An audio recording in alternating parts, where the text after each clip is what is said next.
Yep. Great.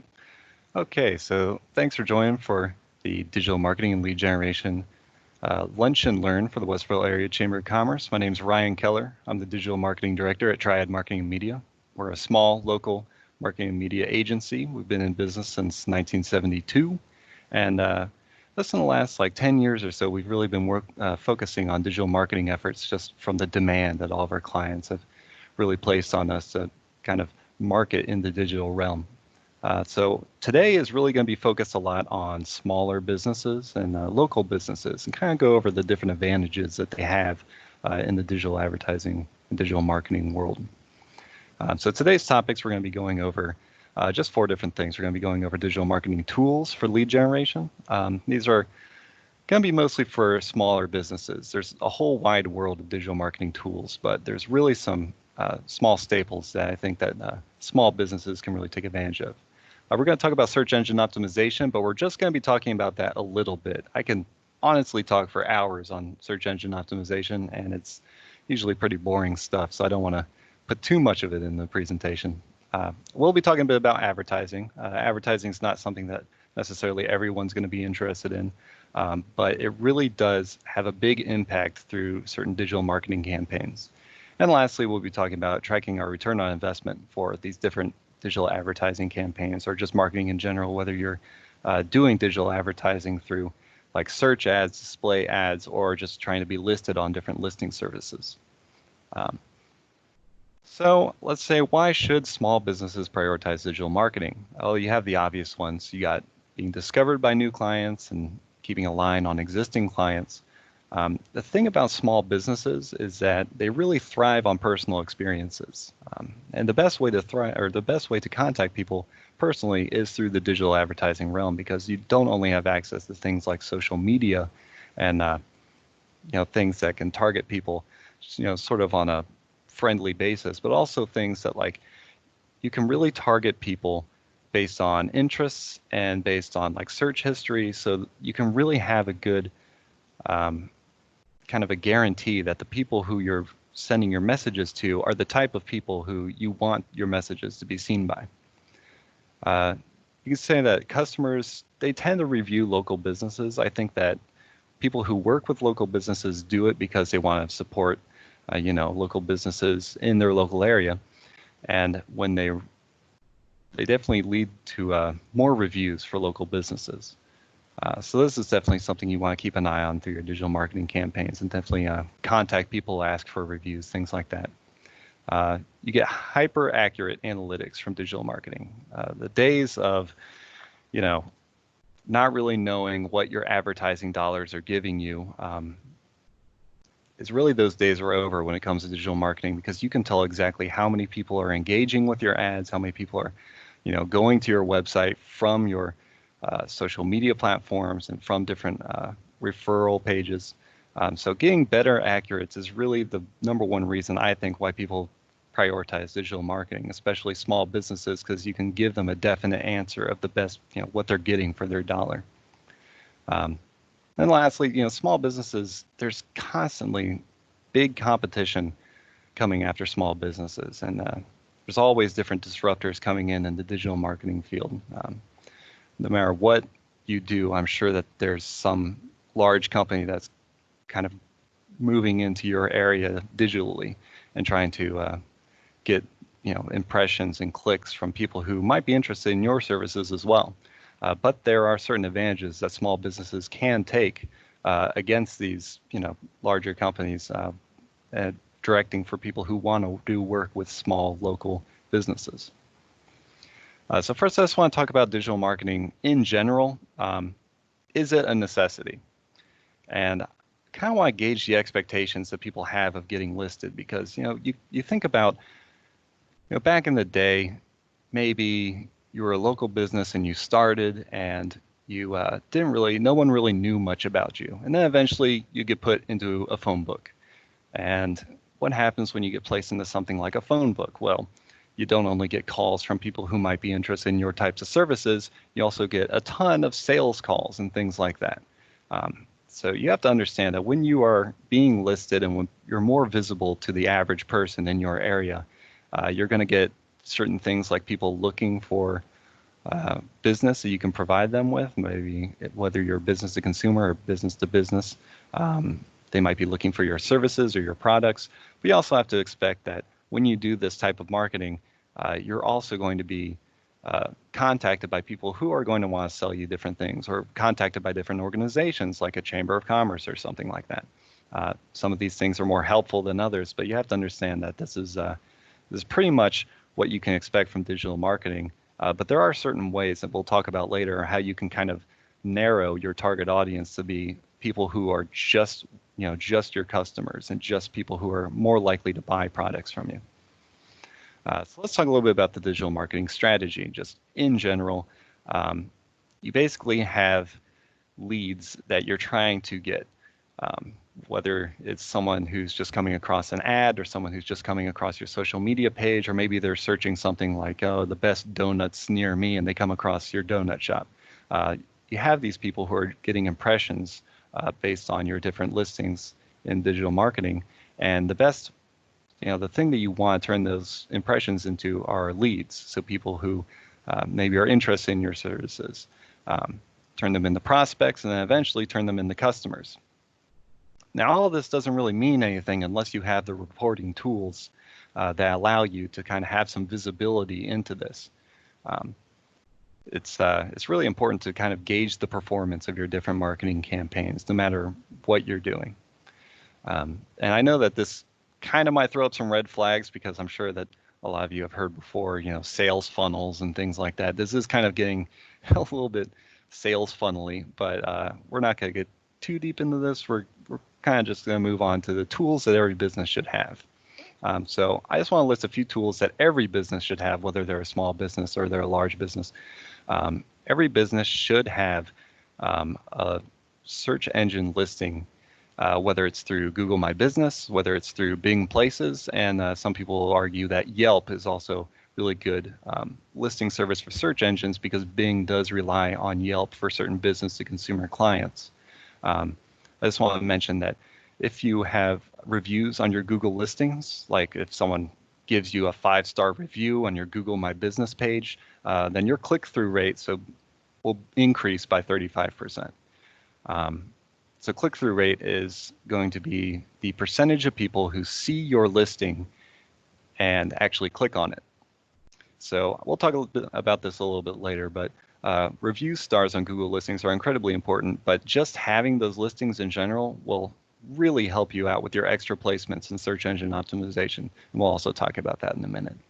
Also, social media. So many local businesses rely on social media to have an impact with their customers. And it's really important, because if you have a local business, people really relate to you on a personal level. Maybe they come in and they'll talk about the traffic on Main Street or something, and you can really relate to them outside of just the services that you offer.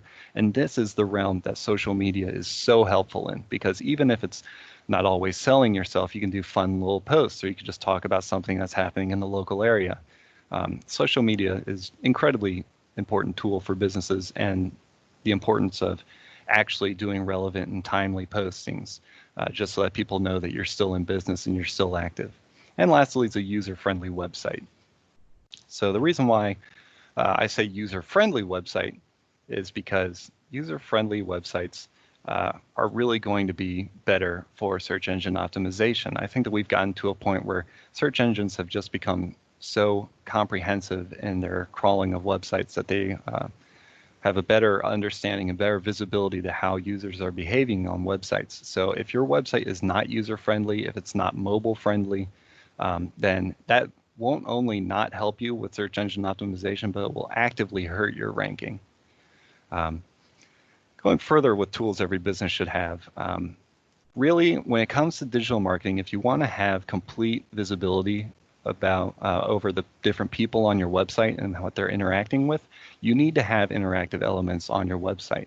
And my favorite, everyone's favorite, at least especially for business-to-business clients, are contact forms, where people can, this is the contact form that's actually on the Triad website, where people write down their name, their company, their phone number, email, message. I don't know which one of these, or if all of them are mandatory to submit the form.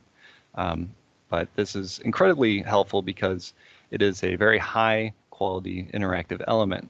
Other elements you want to have on your website are things like phone numbers, emails, download links, addresses, and purchase actions if you have products that you sell on your website, if you're like an e-commerce site. The reason why we want to have these interactive elements is going to move us into our next category where we talk about different actions, different prioritizations of different actions on your website and how you can actually track those. So this moves us right into kind of Google Analytics. In Google Analytics, one way that you can interact and see the performance of how your website is doing is through something called goals. So every business is going to have different goals that they want for their website. For us, for example, our goal might be to have people send in a contact form. My job would be to tag that contact form with just a tracking tag that lets us know, how often are people clicking on this and how many people are sending us different goal actions. When you have this set up and it's running through Google Analytics, then we can see exactly how many people do it in a given time, where they're coming from when they do it. Maybe you can be able to tell which marketing campaigns you're using to get most of these goals, and you can figure out where you can prioritize where you want to spend most of your time and money in digital marketing. So this is very helpful, and this is the exact same thing as conversions, but conversions are more of a digital advertising term than goals are for analytics. So if we talk about the wide world of digital marketing tools, there are just hundreds, maybe thousands of tools that digital marketers use to kind of gauge what their customers are doing, interacting with their customers. I'm not going to be talking about a lot of these. A lot of these that are on here are just things that I personally have worked with or have had to integrate with different clients. And to be honest, a lot of these are not super useful for small businesses because some of these, especially customer relationship management tools such as hopefully you can see my cursor, HubSpot and Salesforce. These can be incredibly expensive services that a lot of small business aren't going to be using. But if you do use, it just gives you that one extra layer of metrics that'll help you understand how well you're performing in your digital marketing campaigns. So instead of doing a lot of these, we're going to just be talking about certain things such as contact messaging and social media. So contact messaging is going to be something that not every customer or every business is going to use, but it's a great way to contact with your customers. So you really want to be accessible from everywhere that your customer is. So if your customer finds you on Facebook or LinkedIn, or even just searching you and finding your Google My Business profile, maybe you want to enable contact messaging so that people can text you and you can respond to them back in real time very quickly. Unfortunately, what happens a lot of times with we've heard this from clients before, is if certain contact messaging is enabled for things like Facebook, Google My Business, or LinkedIn, you need to make sure that you contact your customers back in a timely fashion. Another way of doing this is just by looking down at your, in the bottom right-hand corner of a lot of web pages now, you see these speech bubbles where you can contact people, instantly and get responses back. All you have to do is just make sure that if you do end up enabling these types of things, it could really be helpful for clients or customers or clients to reach out to you, but you need to make sure that you keep an eye on it. Social media. So why is social media so hard? So we have a few social media clients here at Triad, and the number one reason that we are given for why some of our clients need someone to manage their social media is because they just don't have the time. Unfortunately, social media is one of those things that often is given to somebody who's maybe at the lower end of the totem pole in the company, maybe someone who's like an intern or somebody who just has a bit more time on their, time on their hands to actually be writing, coming up with social media postings. And a lot of times it just gets pushed by the wayside, unfortunately, and people don't put the commitment that they should be putting into social media posting. So really the only thing that we can say is if you don't want to go the agency route, if you do want to make your own social media posts, you got to dedicate you got to dedicate some time to it. And when I say dedicate time to it, I mean actually spend an hour or two each week scheduling posts. So maybe, for example, at 2 p.m. every Tuesday, you spend an hour coming up and scheduling posts for that week. It seems like kind of a big time commitment, but it will certainly help you because a lot of times, people will come to your social media profiles before they decide to do business with you. Maybe even if they come across your listing on Google, or even if they come to your website, they might come to your social media just to see, has this person posted in the last, or has this business posted in the last 5 years? Are they still in business? Just to kind of make it obvious that you're still, a functioning member of this local business society. You really need to make it a staff effort. So if you have, a few people on your staff, if you're a smaller business, you need to recruit them to take photos and things like that, and to come up with ideas for social media, because it's hard for some, just one person to do it alone. And it can get overwhelming very quickly if this isn't like your full-time job. So if you can just maybe talk to your staff and say, hey, what's something new today or something interesting happening that we can be relevant about on social media? And I'm sure that your staff would be helpful in coming up with different ideas, even if sometimes they can get a little out of whack. But that's the point. Making funny posts is really part of the social media game, and it's a really good way to get followers, because honestly, if you want to be a little wacky sometimes, then it really can promote a lot of engagement and get new people to see you. Certain things like staff spotlights, or just something observable within the local area, like I was talking about, like the traffic on Main Street or something like that. The nice thing about staff spotlights is you can tag people in your posts, and you might want to ask them, hey, is it okay if we tag you in our social media posts? And 9 out of 10 times they'll say, yeah, sure, no problem. And then you have access to all of their friends seeing your posting, and that is super beneficial. Even if they know that that person works for your business, it's just that one extra step. And so it's important not to just be selling yourself 24/7, because sometimes people do get annoyed with that. You might be expecting something like that in Twitter, but when it comes to Facebook and Instagram, just constantly selling yourself 24/7, it's the type of thing that people might unsubscribe to. I want to talk about email marketing for a minute. Email marketing, we have had kind of a shift in email marketing in the digital advertising realm, at least here at Triad. Why is email marketing so hard for businesses who are new to email marketing?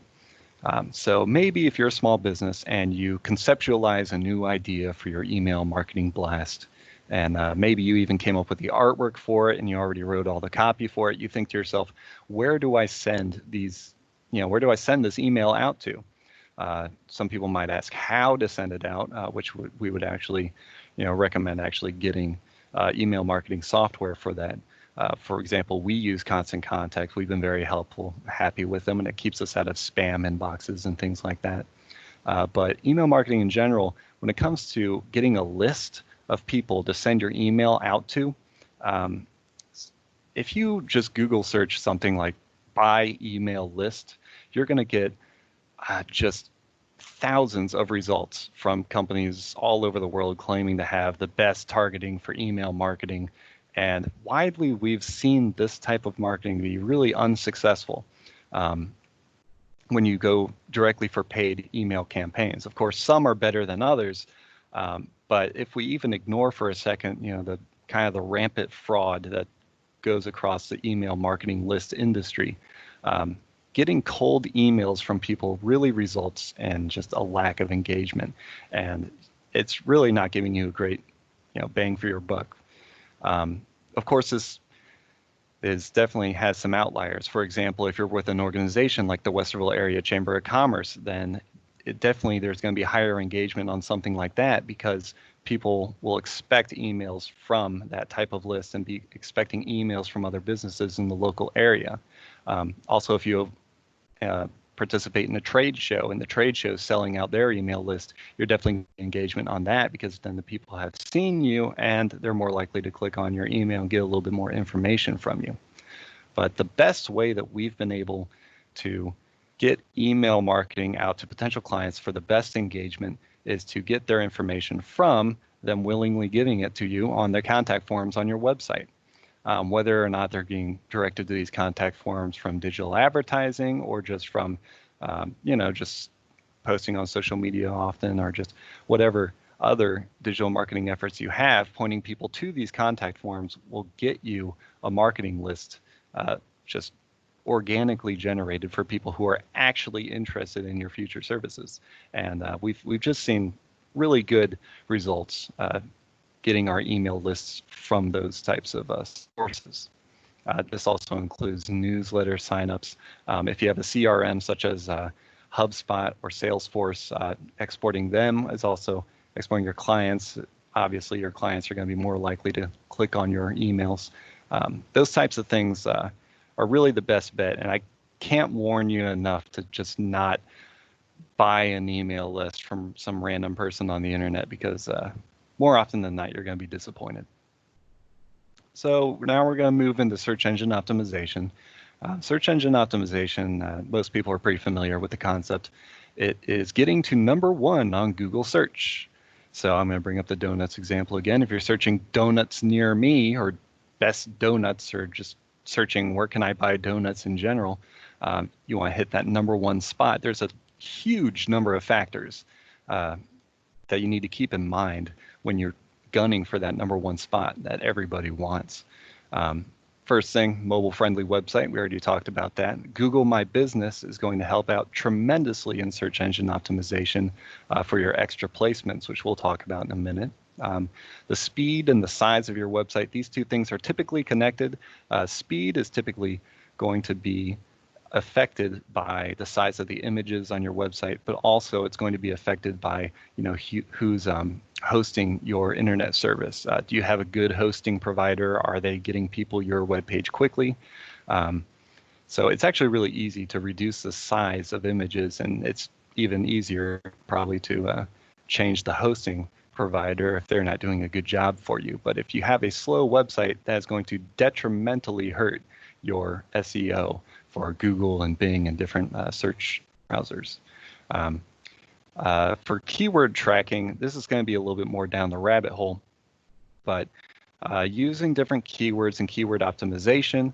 So if you want to just open up something like Google Trends, which tells you how much people are searching for different keywords during a different period of time, that could be incredibly helpful when you're trying to phrase different things on your website. So if you're adjusting the copy on your website, you might want to use one keyword instead of the other because you saw that it had more traffic in Google Trends.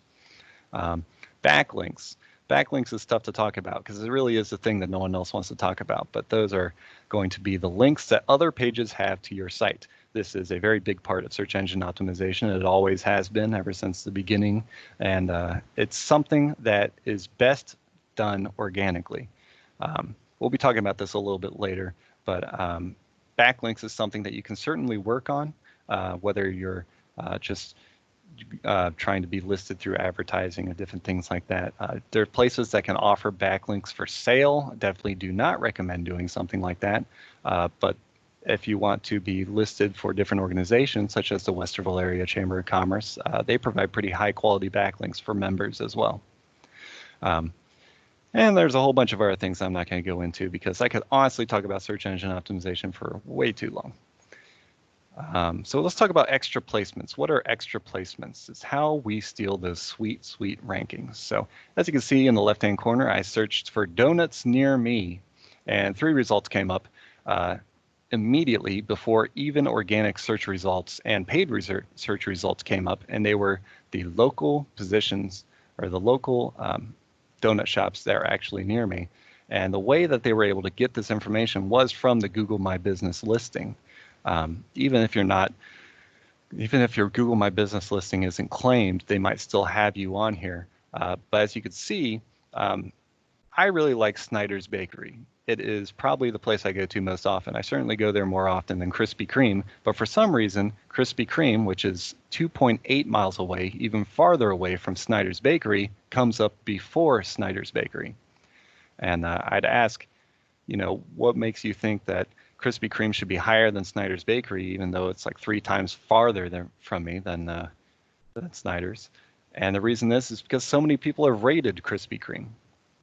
This would be a prime opportunity for Snyder's to do something like a campaign where they email people and asks for Google reviews, or maybe they post something on their wall that says something, hey, if you like your donut, like, give us a good review. These type of location snippets are incredibly helpful for local businesses, and they really give you the advantage on top of national chains as long as you stay up to date with them and actively work on their listings. Other things that are extra placements would be quick answers, which are on the right-hand corner. It's I Google searched how long would it take to get to the moon, and sure enough, before any organic search results came up, it said about 3 days from a website. It looks like from Caltech's educational website. And if you have quick answers in your website, so through something like a frequently asked questions page, then you can target people who are searching for different things in your local area, which is very helpful for something like business to consumer websites. So when people are asking about, what makes, what's the best thing to look for in an accountant or something like that, then maybe you could actually target a lot of people in the local area searching for those questions through quick answers. A couple more things you could do to get these extra placements are through news stories. Usually news stories are picked up from blogs or actually publishing news through Google. Blogs are kind of a bigger thing because they're easier to maintain. And if you have enough traffic to your blog, which a lot of our clients actually get most of their traffic through their blogs, they get through news stories. And I think that news stories can be a huge help for different people, along with producing videos and placing them on your website, either through embedding or just through YouTube. All right, we're going to talk about digital advertising now. Digital advertising is going to be not something that everyone wants to use, but it's going to be something that kind of leads into the strategies that I'm going to be talking about. So digital advertising, there's kind of like a little step-by-step process that gets you through the whole process. Is going to be you start out with your ad placement, and it's going to move through an ad exchange. It's going to go to a landing page, maybe on your website, and then on that landing page, a conversion action, such as maybe someone clicks the phone number to call you, is going to take place. Then machine learning can be implemented through the ad network that you choose, and they can target the people who are most likely to convert on future ad placements. And then finally, you need to gauge the performance with reporting. We can talk a little bit about the ad networks and ad exchanges. This is kind of getting into semantics, and I don't think we need to spend a lot of time with it, but the biggest ad networks that you're probably going to be working with is Google, Microsoft, and Facebook ad networks. Those are pretty much the big ones for business to consumer clients, and you can add LinkedIn in there for business to business clients. These are going to be where most people spend their digital advertising revenue, at least for small businesses. I can talk about the pros and cons of each one. Google Ads not only gives you access to everybody who's searching on Google with actual search ads, but you have a majority of internet users being visible through Google Ads, a wide majority of internet users. You can target based on search history. There's really amazing analytics that Google offers where you can actually gauge your return on investment. And it works with so many tools. I mean, we got Google Trends, Google Keyword Planner, Google Analytics, and all the Google reporting that you have access to. And Google has really good, as far as I know, from what I've seen, Google has really great machine learning that I've taken advantage of with almost all of my advertising clients, and so far it hasn't really disappointed me.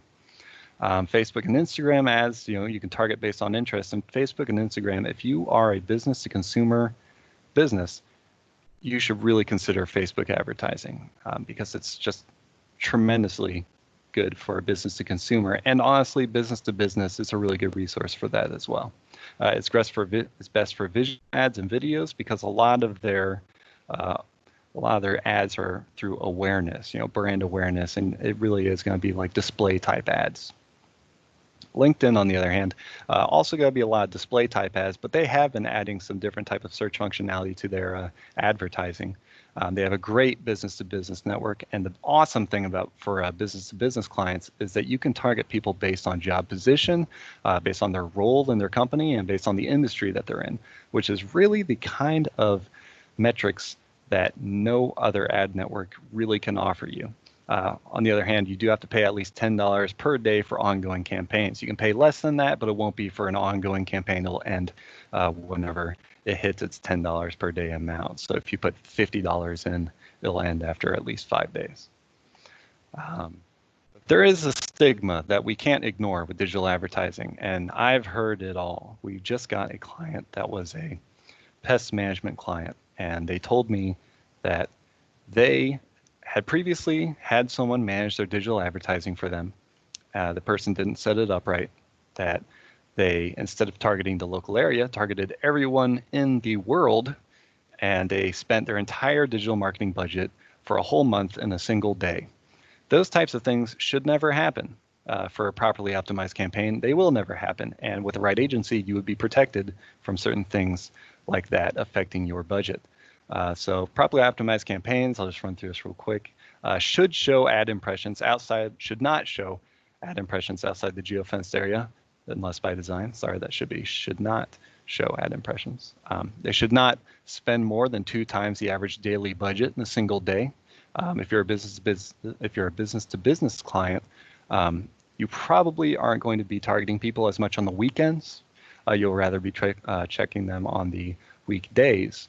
And it's not uncommon for budgets to go over on the weekdays and under on the weekends. But as long as it's never more than 2 times the average daily budget that you set up beforehand. You should never spend more than a few clicks above the average monthly budget in a single month. So if your budget for the month goes over your average, it shouldn't be by more than the cost of a couple clicks. Monitor campaigns over time. The way that you monitor campaigns through time is going to be through adding negative keywords to your ads. So for example, let me think, if you're targeting people who are looking for a specific product and you get a search term that is nothing to do with what you're selling, has nothing to do with the type of audience that you're trying to get, then you will take parts of that search term and make them into what's called negative keywords. And these are going to keep those people from ever seeing your ads ever again. Of course, you might have lost maybe a few bucks on the click for that, but at least you'll never lose that money again.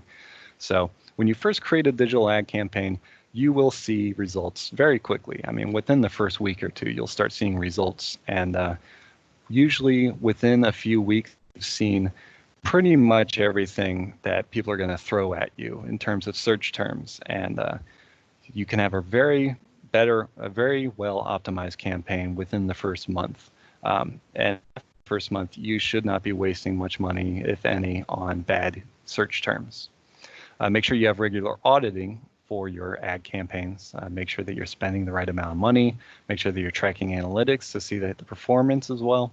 And make sure that you have conversion implementation and bid optimization, which I'll talk about in a minute. If you're going the agency route, which is kind of what Nick was talking about earlier, if you're checking the agency route and you want to see what different marketing agencies can offer for different clients, you need to know the difference between a good and a bad agency. And some good agency qualities would be good agencies will bill you directly for your budget amount each month. They won't be asking for your credit card number for them to place on the ad account. And this really protects you from if they mess up and just don't optimize the campaign correctly. Because, for example, I told you about our recent pest management client. If they had been billed directly from the person who charged them for their ad amount, then they wouldn't have been, on the hook for $1,000 worth of ads in one day. You really don't want to put yourself in that position. So the best way to do that is to just go with an agency that if they screw up, they're on the hook for the money that they spend and not you.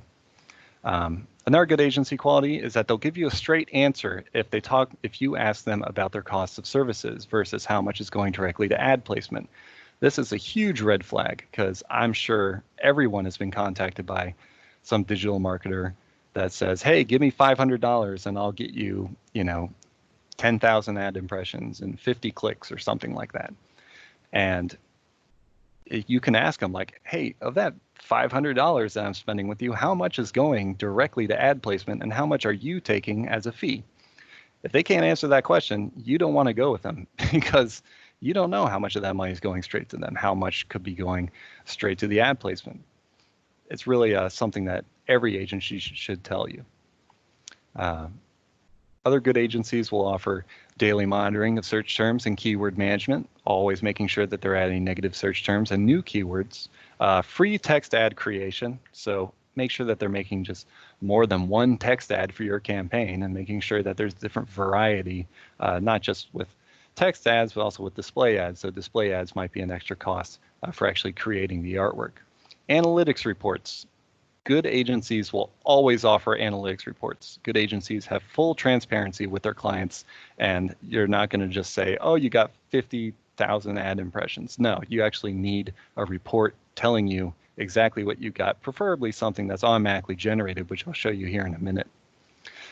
Good agencies will give recommendations and new ideas every month, just to make sure that, bad agencies get complacent. They become order takers. Good agencies will actually give you new ideas. And conversion tracking in those analytic reports is a great quality for an agency. So here is kind of what I've been leading to this whole time is conversions and machine learning. So let me walk you through the 4-step process. The first step of conversions is someone clicks on an ad. So this is just a Lowe's ad. And then step 2 is they perform a conversion action on your website. So this is going to be a high value action that actually is performed on your website, such as clicking a phone number, submitting a contact form. And then these conversions are recorded. Now this is where all the magic happens. The ad network, whether it's Google ads, Bing ads, Facebook ads, whatever you're working on, will look at these conversions and say, hey, maybe people during a specific time of day are more likely to convert on these ads. Maybe a certain demographic, maybe certain ad copy, or this ad in particular is more likely to drive conversions than this ad. Let's prioritize it. So all of these different things listed here will kind of be a factor in the different bidding strategies that your ad network will automatically place on your account. And this will lead to a huge increase in conversions typically, and much more high quality conversions. And this is really the best way to get the best bang for your buck. I also mentioned in here conversion value, which we'll talk about in a little bit, but that's actually giving different conversion actions a higher value based on whether you're more likely to sell something to somebody who gives you a contact form or who clicks your phone number, because it's different for every business. So I don't want you to leave without giving you a strategy. And this strategy is really not a completely groundbreaking strategy. It's not something that you don't see every day when searching on the internet, but something that's been incredibly helpful for our clients. So Microsite lead generation strategy is what we use for several of our clients right now. This one on the right-hand corner is for our plastic surgery client. This one on the bottom is for our financial mortgage lender client. And what we do is we create these things called microsites. And these are web pages or websites with just 1 or 2 web pages in them. We create a new website, and the reason why we create a new website and don't just use the client's website is because you can create a new domain name. So if you put so not everybody's business is going to be super keyword friendly. For example, if I work at Triad Marketing and Media, if I wanted to have better keywords in our domain, I could call us, WestervilleMarketingAgency.com or something like that. It's just something that kind of gives you that extra boost in SEO and really can make a difference.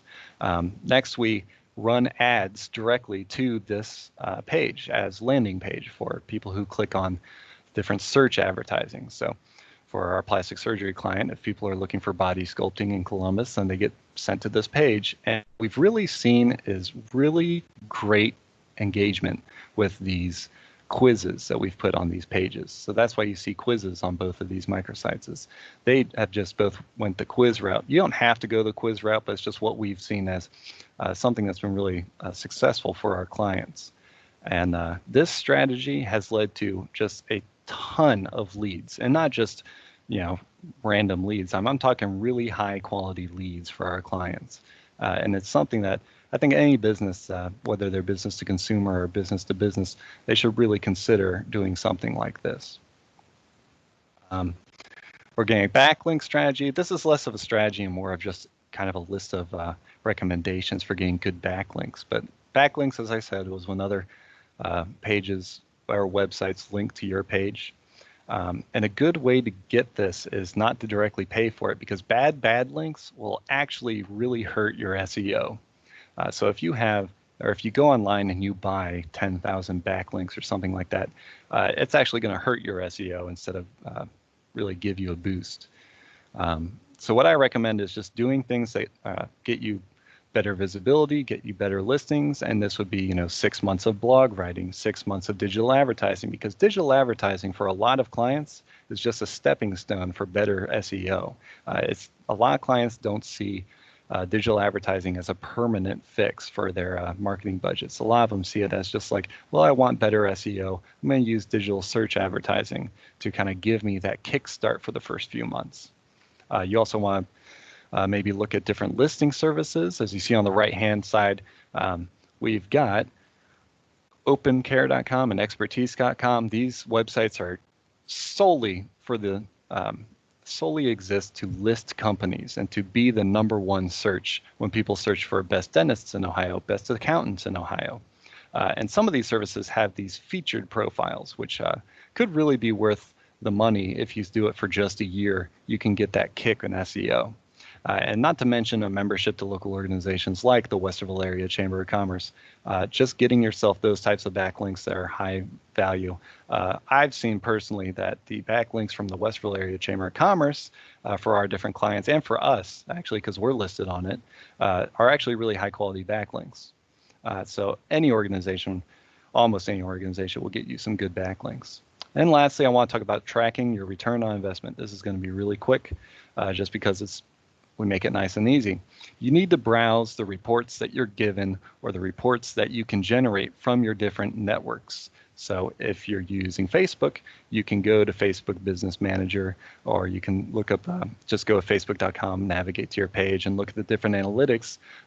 But what we offer our clients are going to be these fully all-in-one analytic reports. Now, some of these can get kind of long. I think that we have one that goes up to like 19 pages, but I think we're tracking like 5 different websites on it. So most of them are going to be around 10 pages long, and they show things like different metrics. So for page views or users or sessions or bounce rates, and you can see month to month changes. And then we oftentimes, when we send these out once a month, we'll tell you little things that jump out at us, and maybe why things are one way, why you got a big bump this month, why you didn't get as big of a bump the next month, certain things like that.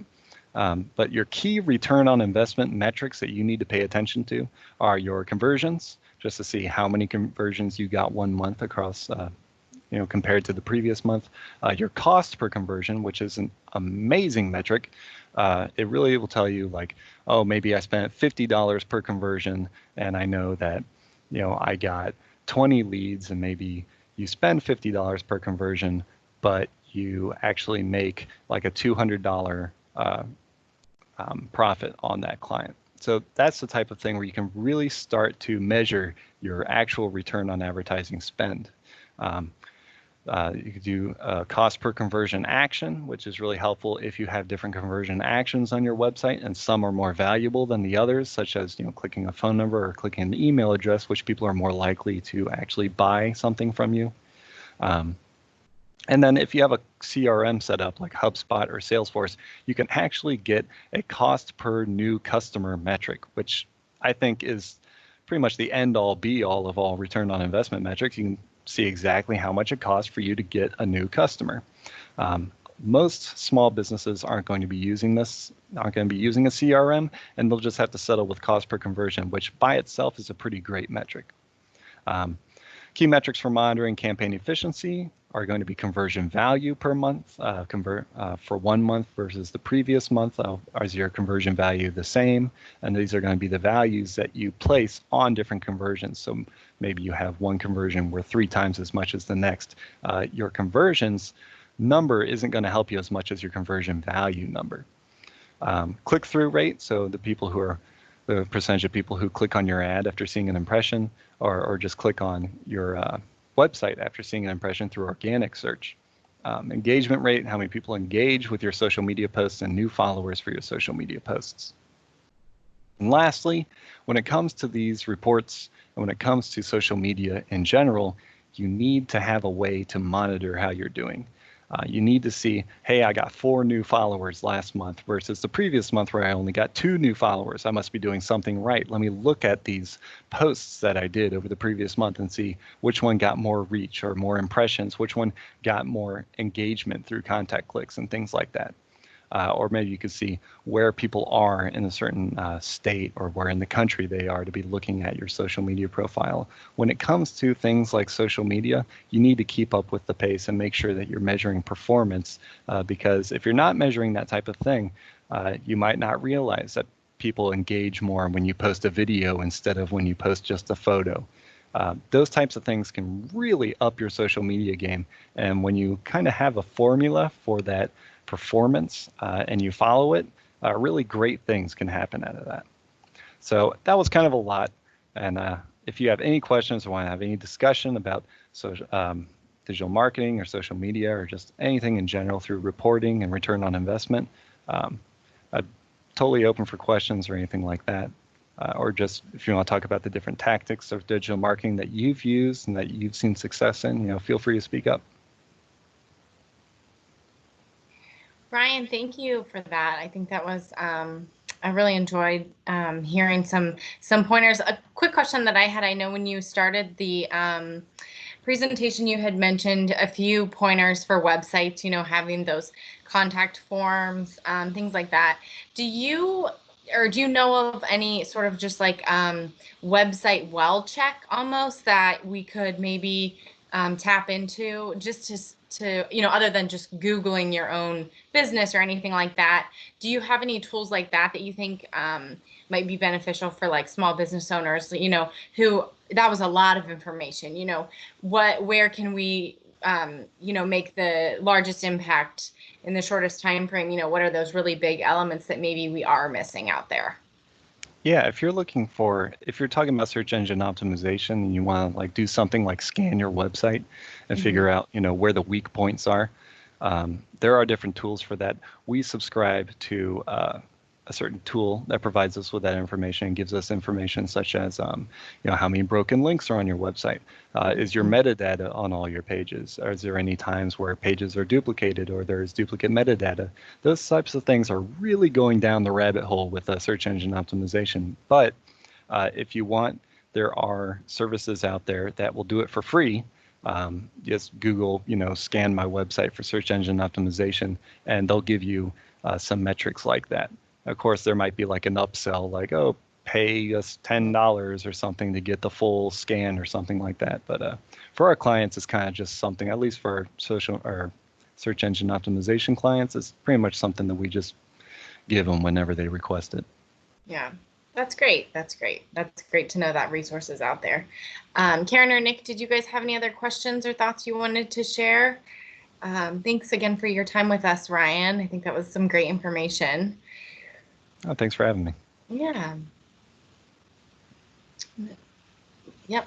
I think looks like Karen jumped off. So Nick, thanks again for joining us. And I did record this, so I will have that link up and ready. And Ryan, I can certainly share that with you as well. And we'll have that post on our website. So that'd be great. Thanks for your time. Thank you. Bye.